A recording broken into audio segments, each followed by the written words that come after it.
Hello, welcome to the fifth flashback. This is the first part of introducing the best supernatural horror films.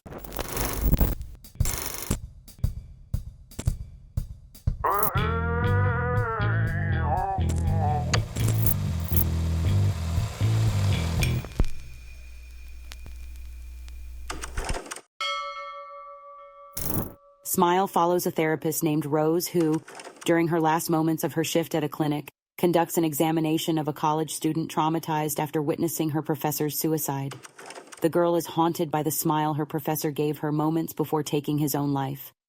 During the examination, she becomes extremely frightened, as if she sees an imaginary creature in the room, but moments later, she stands calmly in front of Rose and begins to smile at her.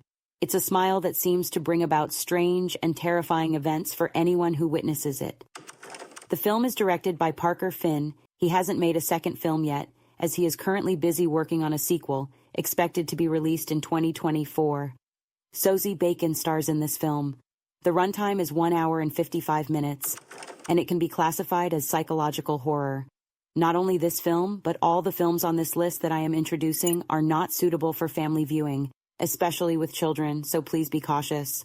I would rate this film highly, perhaps because I have just seen it, and its impact is still fresh in my mind. I really enjoyed watching it, but I say with some leniency that it can be considered an excellent film. I believe that both general audiences and even those with discerning tastes looking for a good film can appreciate it. In the beautiful landscape of Iceland, a very young and loving couple working diligently in a lush, remote pasture discovers to their amazement that one of their sheep has miraculously given birth to a unique creature that is astonishingly half human and half animal, possessing a human body and a sheep's head. The couple, who have tragically and recently lost a beloved child, accepts this extraordinary newborn creature as their own. This being exhibits fascinating characteristics of both species. The main theme of the film revolves around the complex coexistence of this half-human, half-animal lamb with the young couple, as well as the intriguing mystery of its origin, which will be revealed later in the film. The talented director is Valdemar Johansson, and the impressive cast includes Numi Rapace and Hilmir Snare Gudnason. The film has a runtime of 1 hour and 47 minutes and falls under the genre of folk horror or rural horror. It's a genre that shares similarities with psychological horror and is not recommended for family viewing. I would give the film a decent rating, but only for a specific audience looking for horror films, particularly in the folk horror subgenre, who might also have an interest in mythological references. In The Lighthouse, set in the late 19th century, a novice lighthouse keeper is sent to a remote island for a 1-month training period. The senior lighthouse keeper, who has been responsible for the lighthouse until the arrival of the new trainee, is extremely strict and ill-tempered. From the very beginning, he assigns difficult and unpleasant tasks to the young trainee and shares terrifying stories about the sea and unknown creatures. He warns the trainee about the stubborn seagulls that must not be harmed, as killing them brings about ominous events, and mentions the sirens lurking, possibly waiting to come for him one day. Amidst all this, the young man realizes that he is not even allowed to approach the main light of the lighthouse, suggesting that there is something there he is not permitted to access. As his relationship with the senior lighthouse keeper progresses, he experiences numerous ups and downs. The series of strange events that unfold on the island causes him to lose the ability to distinguish between illusion and reality, even completely forgetting who set foot on the island in the first place. The film is directed by Robert Eggers and stars Willem Dafoe and Robert Pattinson. It has a runtime of 1 hour and 49 minutes and is categorized as a psychological drama within the horror genre, and it is suitable for family viewing. I would rate it as good, similar to the previous film, but only for a specific audience looking for horror films. Dani is a young woman who has recently lost her sister to suicide, an event that has also affected her parents. She finds herself in a very fragile and vulnerable situation. Her boyfriend, who intends to break up with Dani, invites her to a festival in the ancestral village of one of his friends in Sweden, which occurs once every 90 years. Despite her boyfriend's expectations and wishes, Dani accepts the invitation and travels to Sweden with a few friends. This festival and the people of the village, despite their cheerful appearance and inviting atmosphere, possess a darker side. From the very beginning, the festival begins with a strange event, a ceremony featuring the elaborate suicide of a couple who jump from a height. The director of the film is Ari Aster, and Florence Pugh stars in it. The film has a runtime of 2 hours and 28 minutes and falls under the folk horror subgenre. It is not suitable for family viewing. I would give the film an excellent rating for both general audiences and discerning viewers who are seeking a unique, well-made film. Susie, a young American girl from a religious family, enters a dance academy in Western Berlin. This dance academy, according to a psychologist, is based on the account of a girl who recently disappeared from the school and is controlled by a sorcerer. As viewers, we become suspicious of the dance school, its instructors, and the atmosphere when a protesting student is mysteriously killed by a series of invisible forces in a nearby room after being expelled from class. The film is directed by Luca Guadagnino, featuring Dakota Johnson and Tilda Swinton. It has a runtime of 2 hours and 32 minutes, and it doesn't really belong to any specific genre aside from supernatural horror. However, I must say that this film is an extraordinary remake of an older version from 1977, directed by the famous Italian director Dario Argento. Luca Guadagnino is also Italian, and the film's music is composed by Tom York. Throughout the film, the soundtrack is quite prominent, especially in the final scenes where a piece is performed with Tom York's vocals, which is truly incredible. I think the film is excellent, although it is aimed at a specific audience, particularly those who are hard to please and are looking for well-made quality films. In Hereditary, Annie has recently lost her mother, with whom she never had a good relationship. After giving birth to her first child, Peter, her relationship with her daughter Annie somewhat improves. Interestingly, at the funeral, Annie sees many unfamiliar faces, people who seem to be friends of her mother. A few days after Peter's burial, at the age of 16, he is reluctantly forced to take his younger sister Charlie to a party. On the way back from the party, a catastrophic accident occurs that neither an ordinary person nor Peter can easily process. After that night and the disaster, Peter's life, and the life of the entire family, turns into a nightmare and a constant state of terror due to the events that unfold. The director of this film is Ari Aster, with Toni Collette, Alex Wolff, Ann Dowd, and Gabriel Byrne starring. The approximate runtime is 2 hours and 7 minutes. The film is not family-friendly, and it is advisable not to watch it in a family setting. I would give the film a decent rating, although it could have been considered excellent. However, compared to Ari Aster's 2 previous films, I would say those are superior to Hereditary. I believe this film appeals to the general audience, and those who are hard to please and looking for a good film can enjoy watching it. The Witch tells the story of a large rural family that is expelled from their village due to religious conflicts.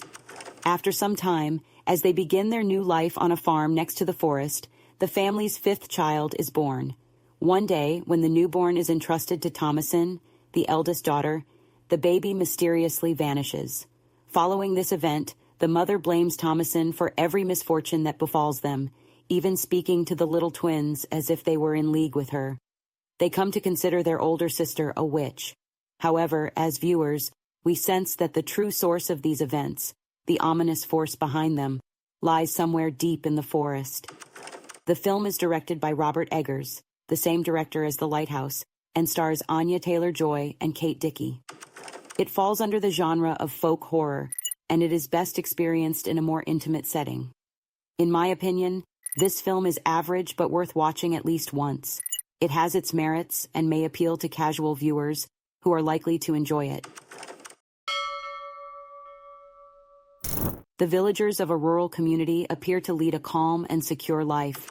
However, this peace and security depend on their staying away from the forest that surrounds the village, which is inhabited by demonic creatures. The entire village is fenced off, and despite these precautions and round-the-clock guard shifts, these demonic beings occasionally show up in the village. Following the natural death of a young resident, the village elders allow a few villagers to leave in order to procure modern medical supplies and tools. The film is directed by Night Shyamalan and features Joaquin Phoenix, Adrian Brody, Sigourney Weaver, and Brendan Gleeson. It has a runtime of 1 hour and 48 minutes and can be classified as horror. Although it may not be suitable for family viewing, if you have children over the age of 13 or 14, I think you could allow them to watch this film with you. It's worth watching at least once.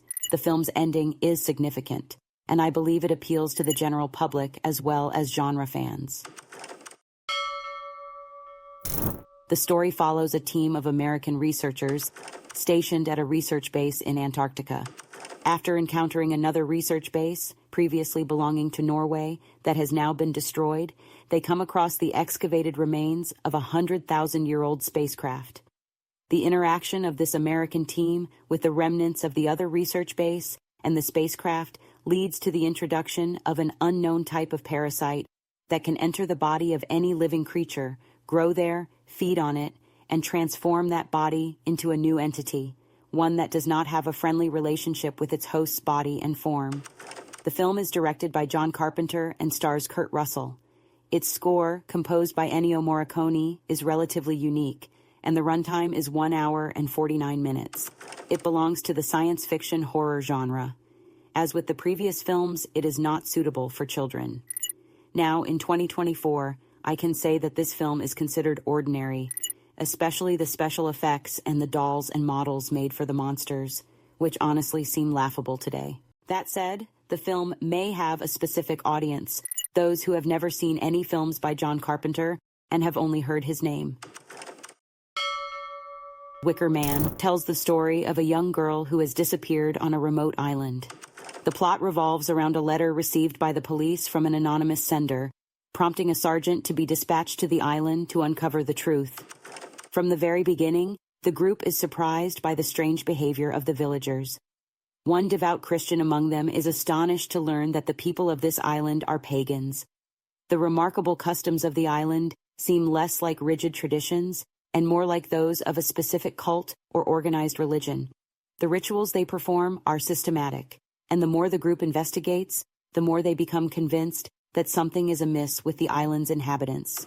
The director of this film is Robin Hardy, and it features Edward Woodward, Britt Eklund, Christopher Lee, and Ingrid Pitt. The film has a runtime of 1 hour and 28 minutes and can be classified under the folk horror genre. I should mention that there is a 2006 remake in which Nicolas Cage plays the main role, but you should definitely watch the original film first. If you enjoy it, which I believe is a truly important and good film, then you can check out the 2006 remake, though I believe it is not as good as the original. As I mentioned, the original film is considered excellent in its own right and for its time, particularly for a specific audience looking to delve into the horror genre in the history of cinema. And before we conclude this section, we arrive at a short segment introducing a few motion pictures that, in my honest opinion, if you haven't seen them, you won't miss anything special by not watching. I mention them because you might have heard their names somewhere or seen them and perhaps thought they might be important films to watch, but I don't think so.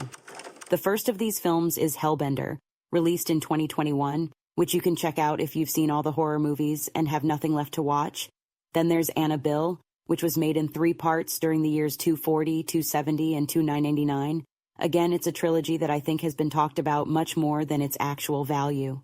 The names of these motion pictures include Fourth Kind, released back in 2009, which also falls into this category, and Shudder, released way back in 2008, which is actually based on an original Japanese version. Stir of Echoes is ultimately the last film mentioned here, but not the last film on this list. Dear friends, this was the first part of introducing the best supernatural horror films. Which film from this list is your favorite, and how do you evaluate it? Also, what other important films do you know in this genre? Let me know. And also, there is one more part of introducing these types of films left, which will be presented to you later. Stay healthy, happy, and well, and I hope to see you again in the next flashback. Goodbye.